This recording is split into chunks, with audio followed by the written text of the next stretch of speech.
Mais oui, il est possible d'obtenir un 20 sur 20 en commentaire de texte. Tu en as rêvé, ils l'ont fait. Effectivement, 2 élèves ont eu la gentillesse de m'envoyer leur copie, un 19,5 et un 20 sur 20.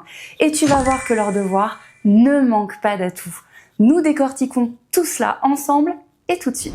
Avant de passer aux choses sérieuses, sache que j'organise en ce moment des masterclass en direct pour le bac français. Si tu apprécies mes cours, inscris-toi vite en 2 clics et pose-moi tes questions en live. On commence par une copie 5 étoiles. Ce devoir, qui a obtenu 19,5 sur 20, s'étend sur 8 pages. Mais on se détend. Et il n'y a pas de consigne officielle sur la longueur attendue d'un commentaire. Cela dit, rédiger un devoir de 4 pages au minimum permet de bien développer ses idées et ses analyses de procédés et surtout de montrer ses compétences. Regarde, ici, les techniques d'écriture relevées et interprétées sont variées. Procédés grammaticaux avec la négation restrictive, un groupe nominal, le présent de vérité générale, des figures de style, l'énumération, la périphrase, etc. Autre point fort, cette copie comporte des connecteurs logiques pour justement connecter les idées, permettre un enchaînement qui soit cohérent. J'en profite pour te citer quelques connecteurs que j'apprécie beaucoup et que tu peux intégrer dans ton futur devoir. Pour approuver ou confirmer, certes, il est vrai que, en effet, pour ajouter une idée, de surcroît, en outre, de plus, pour nuancer, toutefois, néanmoins, en revanche, or, pour structurer, tout d'abord, ensuite, puis enfin, d'une part, d'autre part, et pour conclure, tout compte fait, en somme. Dans l'introduction de cette copie, j'apprécie l'annonce de plan de l'élève qui est très claire. Nous verrons tout d'abord la description de ce pays merveilleux, puis nous analyserons l'argumentation indirecte persuasive employée, et enfin, nous étudierons la critique ciblée des vices de notre société. Comme je le suggère souvent, l'élève, dans un premier temps, caractérise le texte. Elle ajoute ensuite un complément d'information. Puis, elle se concentre sur un point déterminant. Et enfin, elle souligne la force, l'objectif du texte. Voici une petite formule magique en passant pour annoncer ton plan. Après nous être attachés à étudier, nous analyserons avant d'évoquer ou bien avant de démontrer que, etc. L'élève fait également des transitions entre ces grandes parties comme celle-ci. Jusqu'à présent, nous avons analysé l'argumentation indirecte de Fénelon qui vise à nous persuader de garder nos anciennes coutumes. Mais nous allons maintenant voir comment il tente de nous sensibiliser aux vices de notre société. Ici, je trouve que la phrase est un peu longue et manque de clarté.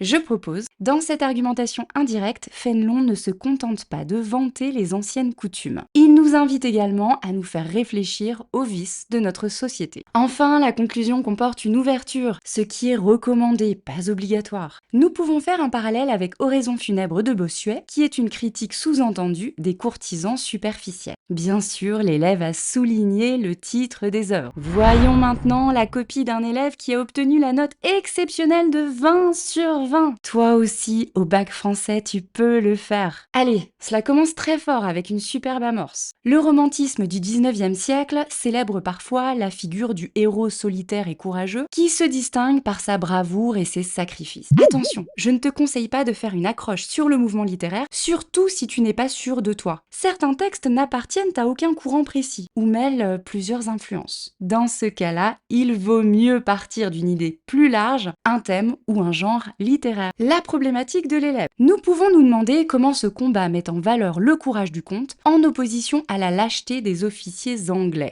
Elle est très réussie. Pourquoi? Eh bien parce que cette problématique est précise, adaptée à l'extrait. Ensuite, elle met en tension deux notions, deux idées fortes. Le courage d'un côté, la lâcheté de l'autre. Cela crée un contraste intéressant qui va nourrir le raisonnement. Regarde sa première partie. On identifie tout de suite le grand axe annoncé et les sous-parties qui sont très visibles grâce au retour à la ligne et aux alinéas. Ici, l'élève a fait un plan en 3 parties et a décidé de rédiger 3 sous-parties. Je te rappelle que si tu fais un plan en 3 parties, tu peux simplement faire 2 sous-parties. Et si tu fais un plan en 2 parties, tu dois à ce moment-là faire 3 sous-parties. L'élève ne se contente pas de lister les procédés avec un effet catalogue, il les interprète en plusieurs phrases. Tout d'abord, le cadre naturel est transformé en arène sauvage. Le champ lexical de la nature, avec les mots herbe, roseau, marais et clairière, dessine un décor isolé et menaçant. La nature y est sauvage et hostile, un environnement en phase avec les deux combattants qui participent au caractère dramatique de cette scène. La narration renforce également cet effet, etc. D'abord, tu peux voir l'annonce de la sous-partie. Ensuite,